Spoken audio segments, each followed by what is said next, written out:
Hey, ninth graders. All right, it's Miss Johnson. We are going to look at this homework assignment called Finding Slope number 1. So let's actually do that. I'm going to go through a couple problems on here. I suggest at this point, if you don't have it already, plot a piece of paper, put it on your desk. Yes, you are going to be showing your work on this paper because I want to remind you how to do problems like this. Okay, so let's get started on number 1. And you'll notice it says that you need to find the slope of the line given. So when we were finding slope, it's always m, that's slope, equals the rise over the run. Now, rise is how far up it goes or how far down it goes, and run is to the right or the left. Now remember, if you're going up, it's positive, down would be negative, right is positive, left would be negative. So on this first one, I can go down 1, 2, 3, 4 spaces, and then I can go to the right 1, 2, 3 spaces.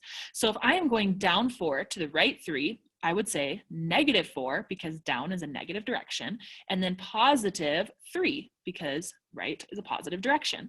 Now, you could have also done it like this. You could have gone 1, 2, 3, 4, and you would have had m equals a positive 4 in the numerator, and then you could have gone to the left 1, 2, 3, and that would be negative 3 in the denominator. But that reduces to negative 4/3. That's the same exact answer. What you cannot do, you cannot say 3 over 4 because that would be doing the left-right distance on top, and you want that to be in the denominator. Okay, so my final answer here, it already says m equals, so I just need to write negative 4/3. When you're just typing the fraction like that, you don't have to put parentheses on it, but you do have to simplify. I don't want any mixed numbers. I do not want any decimals on this. It is all fractions, improper fractions. Okay, so let's look at another problem.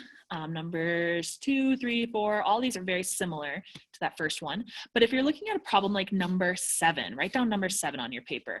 Remember this formula, y equals mx plus b. And when it says find the slope, well, the slope is m. So you are finding the number directly in front of x. So on this fraction, or this equation, y equals 5/3 x minus 3, this right here is my slope, 5/3. So my answer, 5/3.